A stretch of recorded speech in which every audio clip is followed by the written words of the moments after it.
सबसे पहले प्रेस के सभी साथियों का सबका बहुत बहुत धन्यवाद है, बहुत बहुत सत्कार है कि आप हमारी बात को, हमारी आवाज़ को देश और दुनिया के कोने कोने तक पहुंचा रहे हैं। मैं परिचय करा देता हूं। मेरे दाईं तरफ बैठे हैं गुरदास सिंह जी, लकड़ावाड़ी सिरसा से, हरियाणा से। उसके बाद फाइव रिवर्स एसोसिएशन टीम से डॉक्टर हरनूर जी हैं हमारे बीच में, जो पहले दिन से ही सरदार जगजीत सिंह डल्लेवाल जी के स्वास्थ्य को मॉनिटर कर रहे हैं।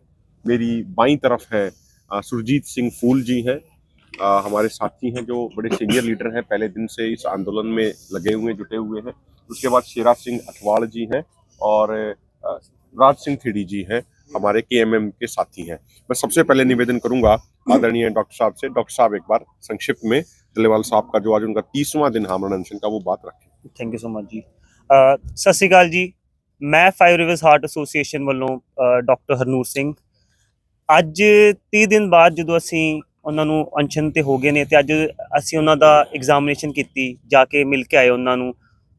ਅੱਜ ਦੇ ਦਿਨ ਮੈਨੂੰ ਹਜੇ ਜਿੰਨੇ ਵੀ 30 ਦਿਨ ਸੀ, ਸਭ ਤੋਂ ਜ਼ਿਆਦਾ ਉਹ ਲੋ ਤੇ ਵੀਕ ਫੀਲ ਹੋਏ ਫਿਜ਼ੀਕਲੀ।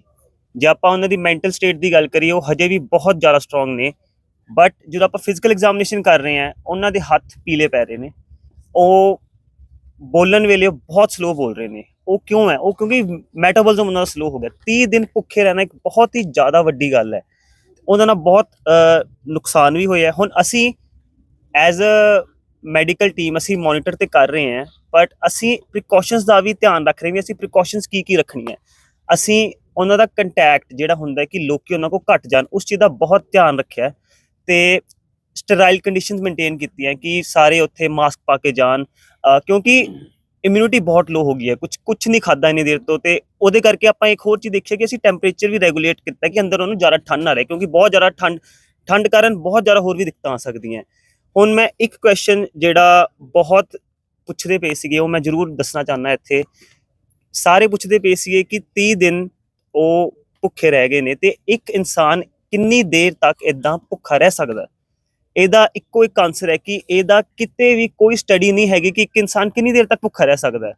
ਤਿੰਨ ਚੀਜ਼ਾਂ ਤੇ ਇਹ ਚੀਜ਼ ਡਿਪੈਂਡ ਕਰਦੀ ਹੈ। ਸਭ ਤੋਂ ਪਹਿਲੀ ਹੁੰਦੀ ਹੈ ਕਿ ਮੈਂਟਲ ਸਟੇਟ ਕੀ ਹੈ ਇਨਸਾਨ ਦੀ।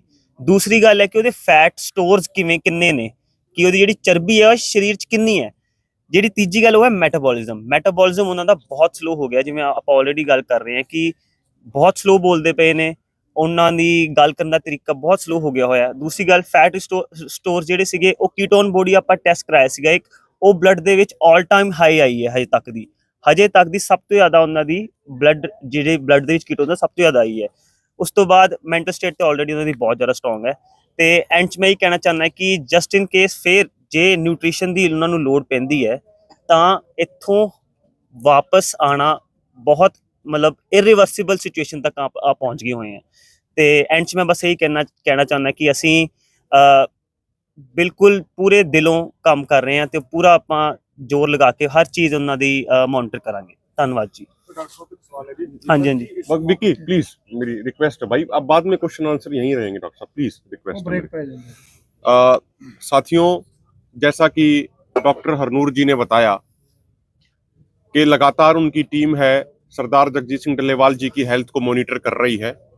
आज उनके आमरण अनशन का 30वां दिन है और अभी डॉक्टरों की टीम से ही हमारी बात हो रही थी, तो उन्होंने ये बताया, उनकी फाइंडिंग्स ये हैं, क्योंकि वो कंटिन्यूअसली पिछले 10 महीने से उनको मॉनिटर कर रहे हैं और खासकर जब से उनका आमरण अनशन शुरू हुआ है, जो उनका अपर बीपी है वो पहले नॉर्मली 130 के आसपास रहता था, लेकिन अब जो उनका अपर बीपी है वो नॉर्मली भी 100 के आसपास ही वो फ्लक्चुएट कर रहा है, 100 से 105 के बीच में फ्लक्चुएट कर रहा है। और जो लोअर बीपी है उनका वो 70 से 75 रह रहा है नॉर्मली, जो पहले उनका 80 से 85 रहता था, अब वो फ्लक्चुएट करके लगभग 70 के आसपास ही नॉर्मली रहता है। उससे डाउन ही आता है, लेकिन उससे ऊपर जो एक नॉर्मल स्थिति में जाना चाहिए वो नहीं आ पा रहा है। तो वहां पे एक वो कांस्टेंट सा हो रहा है, जो बहुत ही एक डिटेरियोरेट हो रही है उनकी हेल्थ, जो बहुत ही ज्यादा चिंताजनक है। एक बात। दूसरी बात साथियों, कल जब गवर्नमेंट टीम आई थी मेडिकल की, तो जब वो टेस्ट करने के लिए आई थी, ब्लड सैंपल लेने के लिए आई थी, ईसीजी टेस्ट करने के लिए आई थी, सरदार जगजीत सिंह डल्लेवाल जी ने उनको एक बात कही थी कि भाई आप पहले government team ketone body test क्यों नहीं कर रही है। आज मेरे अनशन का 29वां दिन है, कल मतलब 29वां दिन था उनका जब उन्होंने ये बात कही, आज उनका 30वां दिन है। तो आज तक गवर्नमेंट डॉक्टरों ने, चंडीगढ़ से भी टीम आ गई है, पटियाला से भी रेगुलर टीम आ रही है, तो उन्होंने कीटोन बॉडी टेस्ट क्यों नहीं किया? वो टेस्ट मेरे क्यों नहीं किए जा रहे जिससे पिक्चर बिल्कुल क्लियर हो जाए सरकार को भी कि पिछले 30 दिनों से उन्होंने ना तो कुछ खाया है और पानी के अलावा कुछ नहीं पिया है।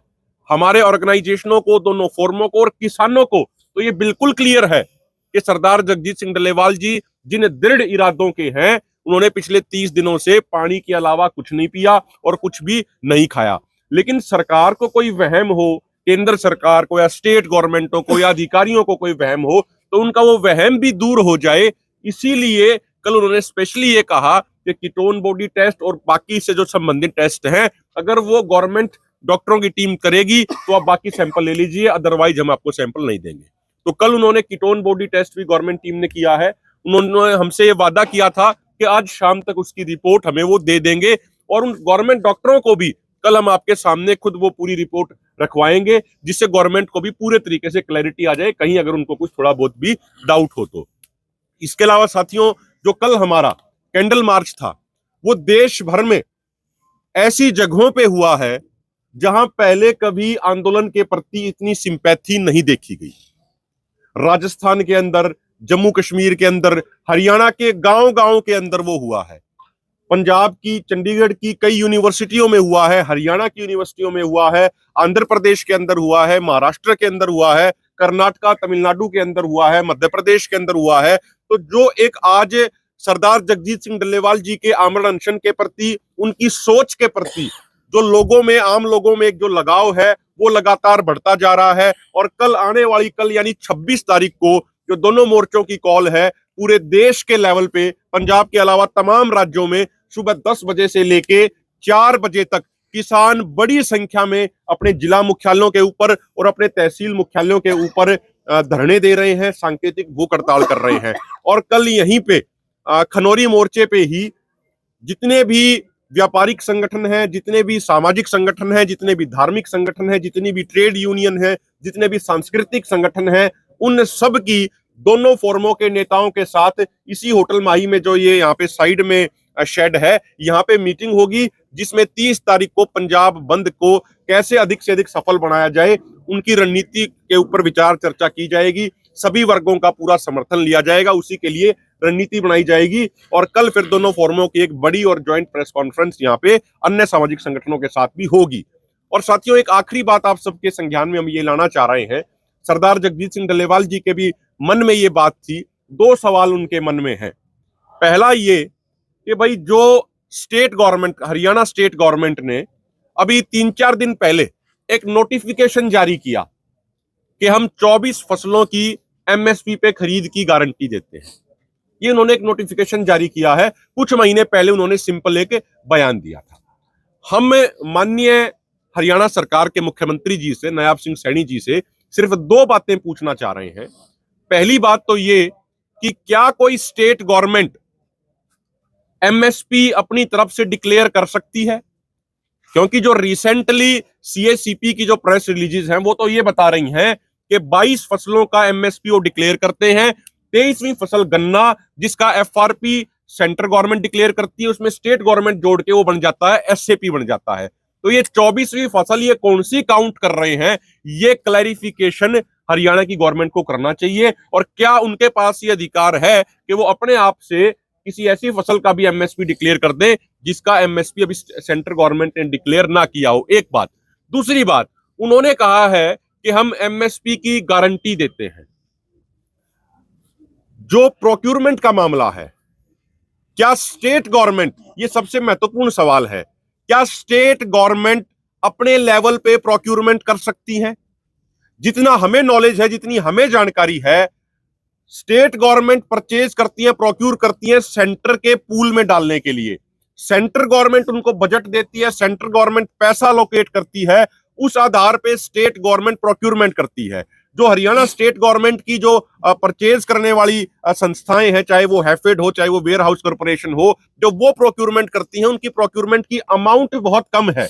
हरियाणा गवर्नमेंट को यह भी डाटा रखना चाहिए कि हरियाणा गवर्नमेंट की एजेंसियां किस फसल को कितना प्रोक्यूर कर रही हैं और सेंट्रल गवर्नमेंट की एजेंसियों के लिए हरियाणा गवर्नमेंट कितना प्रोक्यूर कर रही है, उससे अपने आप में क्लियर हो जाएगा। हमें बिल्कुल क्लियर है कि बिना सेंट्रल गवर्नमेंट की सहमति के कोई भी स्टेट गवर्नमेंट सभी फसलों पे एमएसपी गारंटी इंश्योर नहीं कर सकती। हमारे पास छत्तीसगढ़ का भी एग्जाम्पल है, अन्य राज्यों का भी एग्जाम्पल है, जहां पे स्टेट गवर्नमेंटों ने यह कहा था कि हम अपनी तरफ से फसलों पे बोनस देंगे, लेकिन सेंट्रल गवर्नमेंट ने 2014 में एक बात क्लियर कर दी थी मोदी सरकार ने कि अगर कोई भी स्टेट गवर्नमेंट किसानों को फसलों पे बोनस देगी तो सेंट्रल गवर्नमेंट उस स्टेट गवर्नमेंट से अनाज प्रोक्यूर नहीं करेगी। तो जो स्टेट गवर्नमेंट, जैसे छत्तीसगढ़ का एग्जांपल हमारे सामने है, जिन्होंने ये कहा था कि हम 600 रुपया प्रति क्विंटल धान पे बोनस देंगे, लेकिन वो बड़े लंबे समय तक सेंटर और स्टेट के बीच में वो विवाद का विषय बन गया था और सेंटर यहां तक आ गया था कि हम स्टेट गवर्नमेंट से प्रोक्यूर नहीं करेंगे।